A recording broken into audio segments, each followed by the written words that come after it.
अवसान मैया दुरदुरैया दुखहरिया का महत्व, पूजा विधि और कथा। नमस्कार दोस्तों, भजन भक्ति चैनल में आपका स्वागत है। आज हम सुनाने जा रहे हैं अवसान मैया की कहानी। तो चलिए सबसे पहले जानते हैं कि अवसान मैया कौन है। गांव से लेकर शहर तक सामूहिक रूप से सुहागिन महिलाओं द्वारा बड़ी ही आस्था के साथ एक पूजा की जाती है, जिस पूजा को महिलाएं अवसान देवी की दुरदुरैया कहती हैं। ऐसा माना जाता है कि अवसान देवी के नाम से कोई भी मन्नत मांगी जाए तो वो निश्चित रूप से पूरी होती है, इसलिए महिलाएं देवी से मन्नत मांगती हैं। कहीं कहीं पर इसे दुखहरिया के नाम से भी जाना जाता है। यह विशेष पूजा अक्सर शुभ कार्यों के बाद घर पर कराई जाती है। पूजा होने के बाद प्रसाद के रूप में लाई, चना, गुड़ या मिठाई खिलाया जाता है। महिलाएं ये पूजा बड़ी आस्था और भक्ति के साथ करती हैं। विशेष रूप से सुहागिन महिलाओं द्वारा मन्नत पूर्ण होने के बाद यह पूजा की जाती है। यह पूजा गुरुवार को की जाती है। इससे एक दिन पहले यानी बुधवार को 14 सुहागिन महिलाओं को चने का दाना देकर निमंत्रण दिया जाता है। सुहागिन महिलाओं की 7 या 14 महिलाओं की टोलियों बनाकर दुरदुरैया का पूजन किया जाता है। यह पूजा सुबह बासी मुंह की जाती है। इसमें पहले अवसान माई की पूजा अर्चना की जाती है। पूजा अर्चना के बाद महिलाओं को अवसान माता की कथा सुनाई जाती है। इस पूजा को अलग अलग राज्यों में अलग अलग नामों से और अलग अलग तरीकों से किया जाता है। तो चलिए सुनते हैं अवसान मैया की कहानी। एक गांव में एक सास और बहू रहती थी। सास और बहू में रोज झगड़ा होता था, क्योंकि सास बूढ़ी होने के कारण कोई काम नहीं कर पाती थी और बहू हमेशा उस पर गुस्सा करती थी और सास को ताने देते हुए कहती थी कि आपसे कोई काम तो होता नहीं है, सारा दिन आप बेकार बैठी रहती हो। बहू के ताने सुनकर लाचार सास कोई जवाब नहीं देती थी, बस रोती रहती थी। एक दिन बहू ने अपनी बूढ़ी सास से कहा, आप दिन भर खाली बैठी रहती हो, इससे तो अच्छा कुछ घर का काम ही कर लिया करो। सास ने कहा, बहू इस उम्र में मैं क्या काम कर सकती हूँ। बहू ने कहा, यदि आप काम नहीं करोगी तो मैं आपको रोटी भी नहीं दूंगी। सास ने कहा, बहू तुम अगर मुझे रोटी नहीं दोगी तो मेरा क्या होगा। इस पर बहू ने कहा कि आप रोज सुबह पूरे गांव में दूध बेचने जाया करो और जब 1 महीना पूरा हो जाएगा तो मैं आपसे पूरा हिसाब लूंगी।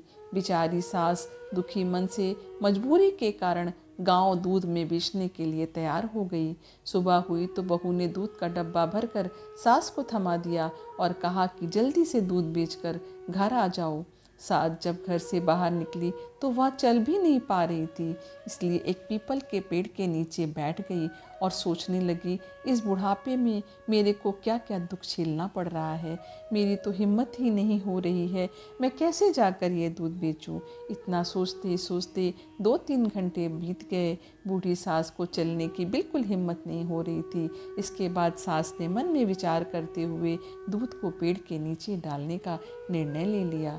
सास ने सारा दूध वहीं पेड़ पर उंडेल दिया और घर लौट आई। बहू ने सोचा, सास सारा दूध बेच कर आ गई है और रुपए भी लाई होगी, लेकिन कोई बात नहीं, मैं तो महीने के आखिरी में ही सारा हिसाब लूँगी। इस तरह दूध को ले जाते हुए सास को पूरा 1 महीना बीत गया।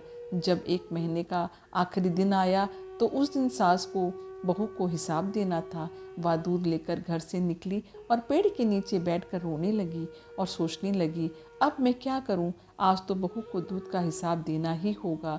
दूध तो मैंने बेचा ही नहीं, अब मैं बहू को रुपया कहाँ से दूंगी।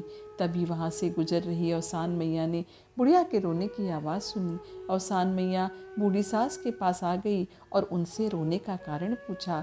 तो बूढ़ी सास ने उनको अपने रोने का कारण बताया और कहा कि मेरी बहू मेरे साथ अच्छा व्यवहार नहीं करती। अब इस उम्र में मुझे ठीक से चला भी नहीं जाता, घुटनों में भी दर्द होता है, मैं कहाँ काम करने जाऊँ। इसलिए मैंने सारा दूध इस पीपल के पेड़ के नीचे डाल दिया और आज उसने मुझे हिसाब देना है। अगर मैंने पैसा नहीं दिया तो वो मुझे घर से निकाल देगी। अवसान माता को बुढ़िया पर दया आ गई। उन्होंने कहा कि हे माता, इस पीपल के पेड़ के नीचे जितने भी सूखे पत्ते गिरे हुए हैं सबको अपने आंचल में भर के ले जाओ और अपनी बहू को दे देना। इस पर सास ने आश्चर्य से पूछा, अरे क्या, इससे मेरा दुख दूर हो जाएगा? अवसान माता ने कहा, हाँ जरूर दूर हो जाएगा, लेकिन जब तुम्हारा दुख दूर हो जाए तो अवसान माता की पूजा करना मत भूलना। बुढ़िया उसकी बातों को सुनकर आंचल में पीपल के सूखे पत्ते को समेटकर अपने घर लौट गई। सास जैसे ही बड़े आंचल के साथ घर पहुंची, बहू उसको देखकर खुश हो गई। उसने पूछा, क्या बात है माँ जी, आज तो आप पूरा हिसाब लेकर आई हो, बहुत सारा पैसा रुपया मिला है। सास बोली, हाँ बेटा, ऐसा ही समझो, तुम अपना आंचल फैलाओ, मैं उसमें सब डाल देती हूँ।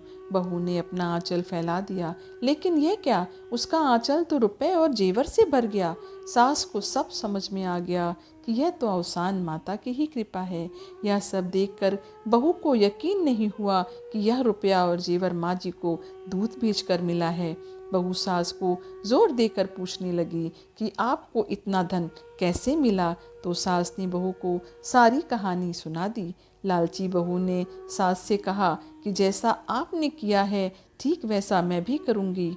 अब बहू भी उसी तरह से रोज दूध लेकर जाती और पीपल के पेड़ के नीचे गिरा देती। महीने के आखिरी दिन बहू ने पेड़ के नीचे सारा दूध गिरा दिया और ज़ोर ज़ोर से रोने लगी। उसके रोने की आवाज़ सुनकर अवसान माता प्रकट हुई और पूछने लगी कि क्या हुआ, तुम क्यों रो रही हो? बहू ने कहा, मेरी सास मुझे बहुत परेशान करती है और उसने मुझे कहा है कि दूध बेचकर रुपए लेकर आओ, नहीं तो मैं तुम्हें घर से निकाल दूंगी। आज मुझे अपनी सास को हिसाब देना है, मेरे पास पैसे नहीं हैं, मैं अपनी सास को कहाँ से पैसे दूंगी। तब अवसान मैया ने बहू से कहा कि पीपल के सूखे पत्ते अपने आंचल में समेट कर ले जाओ और उसे अपने घर के आंगन में डाल देना। बहू ने खुशी खुशी खूब ढेर सारे सूखे पत्ते अपने आंचल में भर लिए और घर ले जाकर उसने सूखे पत्ते को आंगन में जब डाला तो देखा वह सारे पत्ते सांप और बिच्छू में बदल गए और उसे काटने के लिए दौड़ पड़े। घबरा कर वह अवसान माता के पास गई और क्षमा याचना करने लगी। तब अवसान माता ने उससे कहा कि तुमने अपनी बूढ़ी सास के साथ बहुत ही गलत व्यवहार किया। तुमने उसे 2 रोटी के लिए तरसा दिया था, इसलिए तुम्हारे साथ ऐसा हुआ। बहू अवसान माता के चरणों में गिरकर माफ़ी मांगने लगी। तब अवसान माता ने उसे क्षमा कर दिया और बहू को कहा कि वह अपनी सास का मान सम्मान करके उनकी खूब सेवा करे और गुरुवार को अवसान माता की पूजा आरती करे और अवसान मैया की कथा सुने। इससे तुम्हारे घर में धन की, दौलत की और सुख की कोई कमी नहीं रहेगी। बहू ने जाकर ऐसा ही किया। उसने सास से माफ़ी मांगी और इसके बाद दोनों खुशी खुशी इस घर में रहने लगीं और गुरुवार को पूरे विधि विधान से अवसान माता का हवन करके उनकी पूजा करी। हे अवसान माता, जिस प्रकार आपने उस बूढ़ी माता को सहारा दिया, उसके घर में सुख समृद्धि बनाई, वैसे ही हम सब पर भी अपनी कृपा बरसाना। जय हो अवसान मैया की। यदि आपको यह अवसान मैया की कहानी थोड़ी भी पसंद आई हो तो कृपा करके मेरे चैनल को सब्सक्राइब करें, मेरे वीडियो को लाइक करिए, इसको अपने फैमिली एंड फ्रेंड के साथ शेयर करिए। आपका दिन शुभ हो। धन्यवाद।